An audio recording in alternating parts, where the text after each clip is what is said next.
As I left the Mababe Game Reserve and headed towards Savuti, I took a short stop in the Mababe village to get some ice and supplies. It was incredible how much wildlife we saw on the way, and how many herds of elephants actually crossed the road in front of us. Also saw lion tracks in this road. I took a short detour through the Quiet Development Trust and found these two old bulls sucking up a bit of moisture out of the tiny water holes that were still available to them.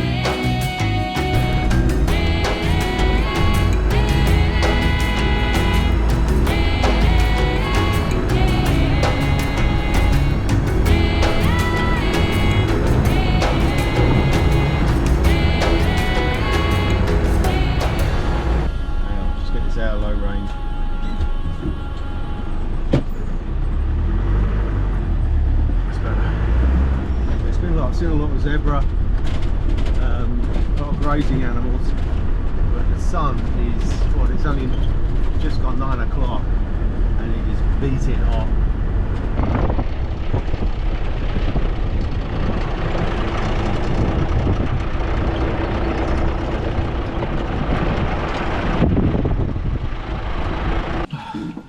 So just stopped at this little place, got a buzzing enterprise here. Ice shop.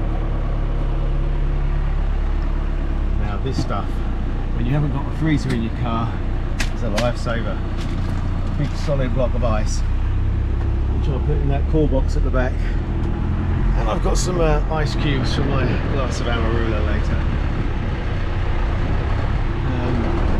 Yeah, the turn off was only a few kilometres back to the Savuti, but just a 5k detour. If that, you get to Mababe village where you can stock up.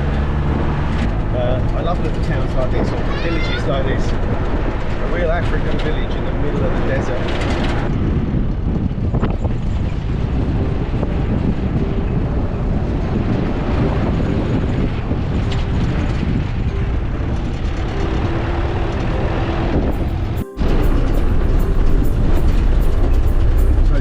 Out of Mababe, as you cross the bridge coming out of the village, there's this road straight past the bridge, turn right. There's a signpost for a campsite. It doesn't say that the gate's there, it tells you to go down 5k's and in, but the guy at the shop said this is the quickest road by far and it's quite a nice track, so I'm on this one and I got ice bean.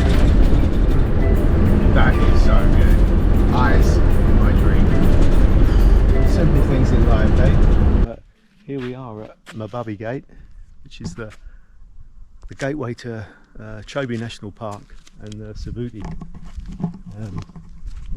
There's two road options, the marsh road and the sand ridge. The marsh road can sometimes be unpassable due to mud and water, but at the moment they're open, so I'm going to take that one. It's better game viewing. So I just thought I'd show you the map. This is a massive area, huge area. Now, my journey will end up finishing in a couple of days up here in Kasane, this town, which borders the Chobe riverfront. This is an amazing stretch, although this bit gets really busy due to its proximity to the town. We are currently here at the Mababe Gate, so I'm now going to drive this road.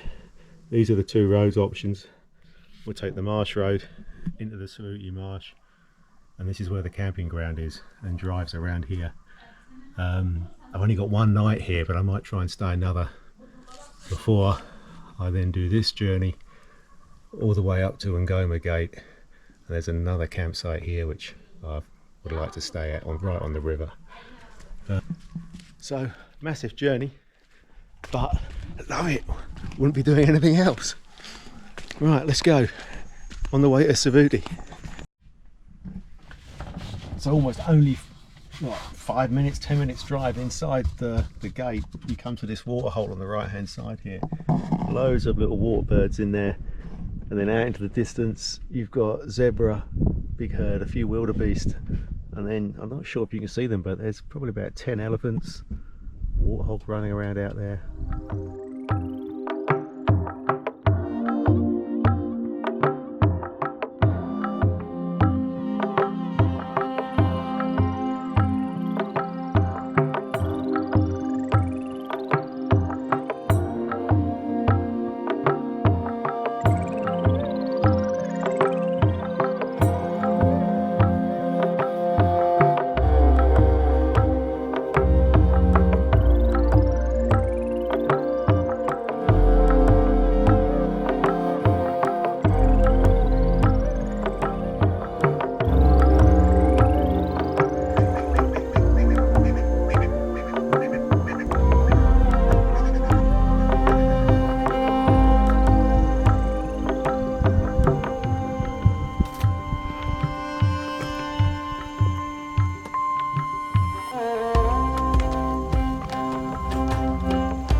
The roads to Savuti were pretty dry, relatively easy going, but after 3.5 hours I was really looking forward to getting to camp just to have a shower and have something to eat.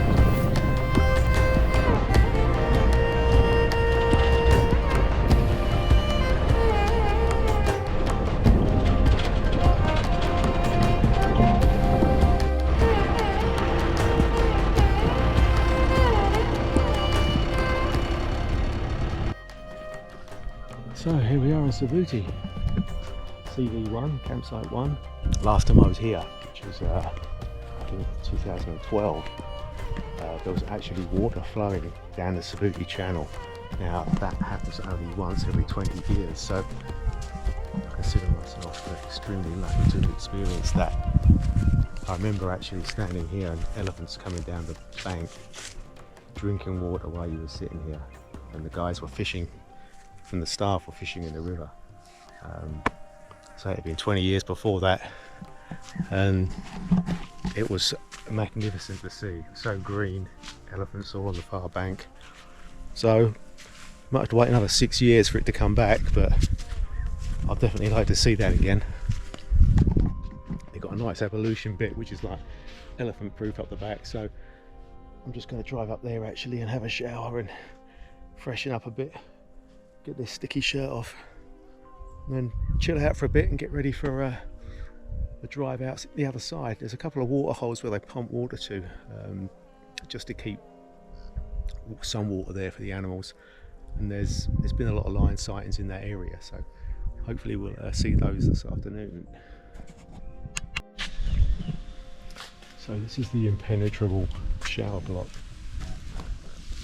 I don't know what year this was built. The first time I came here, this wasn't here, and the elephants just trashed all the water towers, stole everything, but it's just thick concrete with a angle on the back of it, but, and a small enough gap that the elephant can't get in.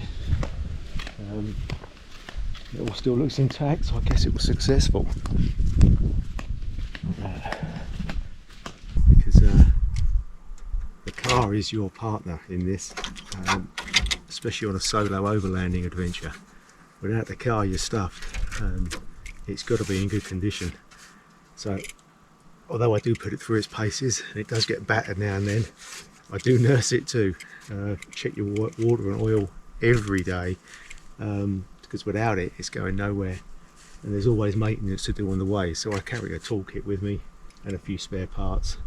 There was an old piece of perspex in the back of this door which is not really fit for purpose, and there was a gap, so all the dust is coming in. I did buy a new piece of glass that fits this. I just never got around to doing it. So the fact that it just got absolutely full of dust on the way up here, I thought now was a good time to do it. So that's the last of the fuel going in. I bought an extra 80 litres with me, which is probably enough for what I wanted to do. If I was here another couple of days, I'd have probably bought 100 litres. There's only one tank on this, not a long range tank. I just wanted to show you this as well, actually, which is a little ingenious. Elephants used to smash all the water pipes here. So what you've got is your valve right inside here. So to turn the water on, you've got to put your hand in there and presto, water. But always look up this pipe for scorpions, because you don't want to stick your hand in there and find one of those in there. Right, fuel's almost in. I think it's be time to go. Another thing, just what I point on, there are no fences in Botswana. This is wild and wild. This is the campsite, the river. Anything can walk down there and come in here, and they do. Elephants, lions, hyenas. They had a leopard in the camp. Yeah, last time I was here many years ago.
Pretty cute. It had a nice herd of elephants while I was napping, actually, in the heat. Just suddenly turned up at the waterhole. So that baby one was just brilliant. He's obviously young enough that he can't use his trunk properly yet. So you see they'll put their whole face in the water to drink. I guess they're still suckling, so they're sucking through their mouth. So you see like a tide mark over their trunk and in their mouth. Then he's decided to jump right in, swimming around, having a whole pile of fun in there, but then can't get out. He's like slipping around trying to get out of there, but you could just see the joy he was having. So that was it's all about elephants. Bright and early, 5:30. The sun's just coming up over there, and I'm back at the waterhole that I sat at last night, which seems to be the only place that anything can get water. This is just in the front there. I heard lions in the night roaring, which were over that way somewhere, so I will take a drive out that way in about 30 minutes, but I'm just going to sit here. A lot of animals will come here in the morning to drink, so this is hedging my bets. This is the best place to be. You can drive around for like hours looking for stuff, and you do spend 90% of your time driving, looking when you're on a safari. You have to enjoy the whole environment as well. It can't just be about sitting there with lions. You do have to enjoy the drive, watching the dung beetle on the floor, watching the birds, appreciating the landscape you're in.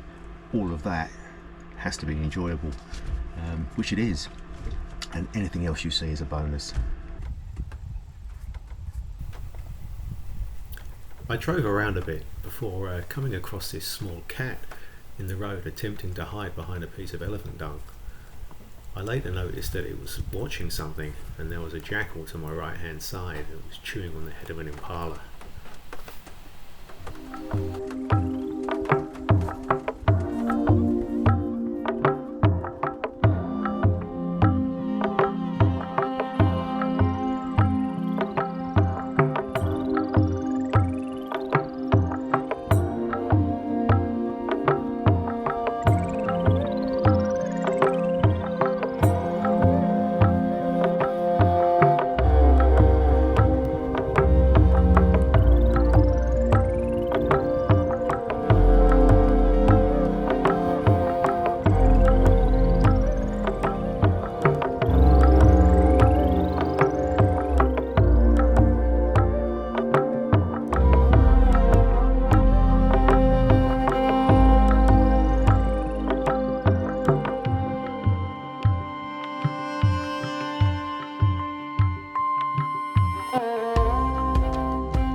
So African wildcat. It's an African wildcat. When he actually got up and ran off, you can see he's got really long legs. Some almost like zebra striping going down his legs. Really pretty animal. Didn't manage to get any shots of it when he was walking, so I had the wrong lens on. Anyway, so we're now driving down one of the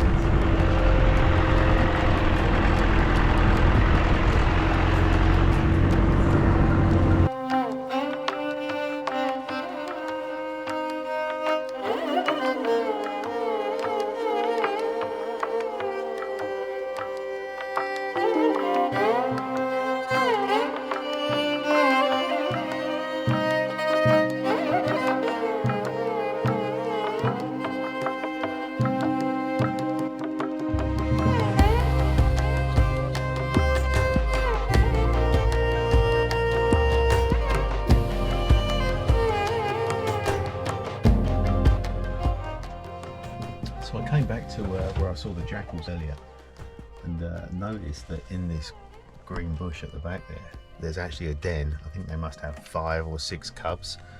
They're probably half-size cubs compared to the adults. So there's some just come out now. Look.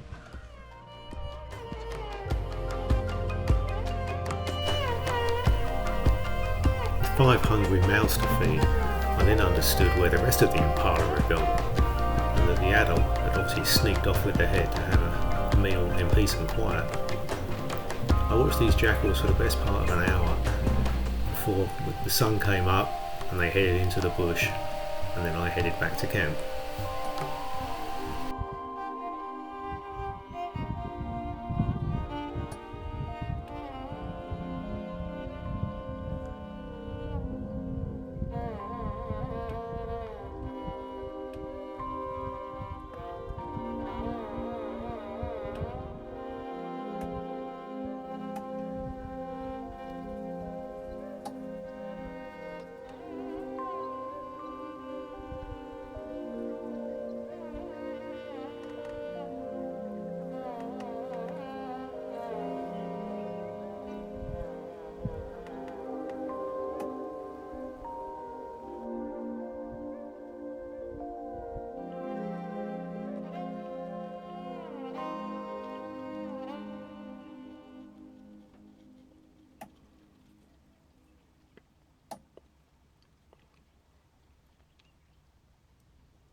Well, that's a lovely little drive. The jackals are a bit special, watching them all running around, chasing each other. I've just come back to camp. Yeah, getting ready to pack up and go. And then I've seen a family of dwarf mongoose just around these logs in camp.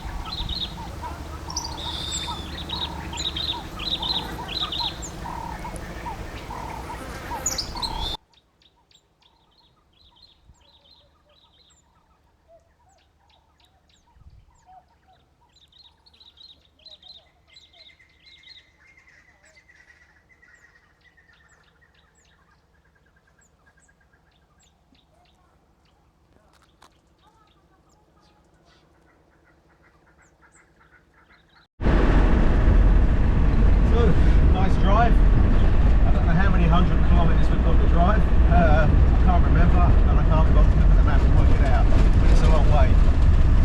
This is the road. Sandy all the way.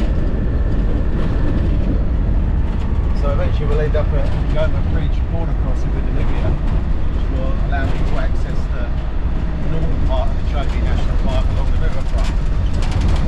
These roads are here to test me. They're corrugated, as you can hear. Everything's rattling, everything's banging. My broken door is more broken. Everything in the back is all over the place. Right, just got to go with it. 40 kilometres an hour. As you can see, I'm spot on. There's a good reason for that. I've just had an eland, which is a huge anchor. And 3 of them just run straight across in front of the car, and one of them actually cleared the whole span of the road. I've never seen anything jump so high. It's amazing. Yeah, I wish I had this rolling at the time. One thing about this is, what makes it so lovely is this place. I was here 26 years ago, and I've been a few times, but it hasn't changed a bit. The roads are the same. They're just sandy dirt roads. You need a 4x4 to get here, and a certain amount of adventure in you. I hope it stays like this forever.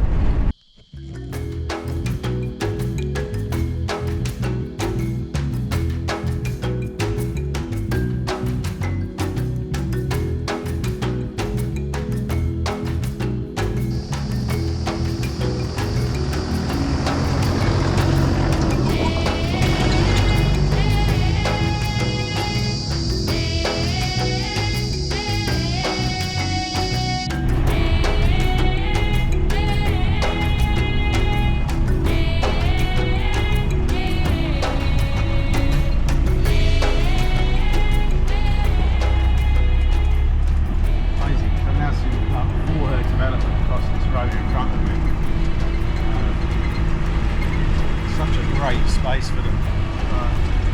Miles and miles of never-ending Mopani forests. Just beautiful to see. Just can't say that enough. How beautiful it is to be here and see all these wonderful animals, especially elephants. There's so much space. So much space. I guess every other country in the world has got something to learn from Botswana. I don't actually think I'm ever going to get up to where I want to go. I just keep seeing elephants. There's this water hole at the side of the road.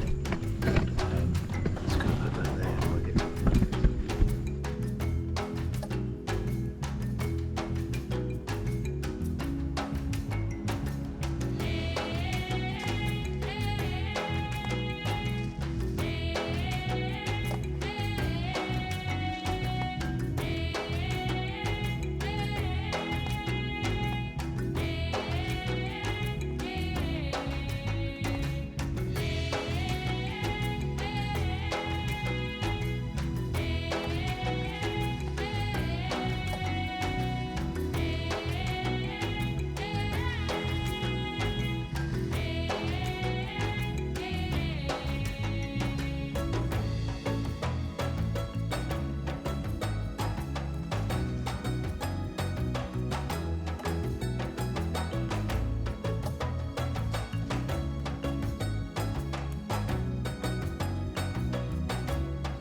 We're almost at Ngoma Bridge, which is the entrance into the Chobe National Park. It's about 20 kilometres. But I just couldn't resist stopping here and just taking a moment. These trees are just amazing. And this isn't a particularly big one even, but they're just absolutely phenomenal. And look at that thing. Yeah. So we had a little fight with a tree stump. Poor old Land Rover's got a black eye. We'll have to get fixed in Kasane before I drive at night, or I'm going to be getting flashed by everybody on the road. So luckily it's not touched the tyre, so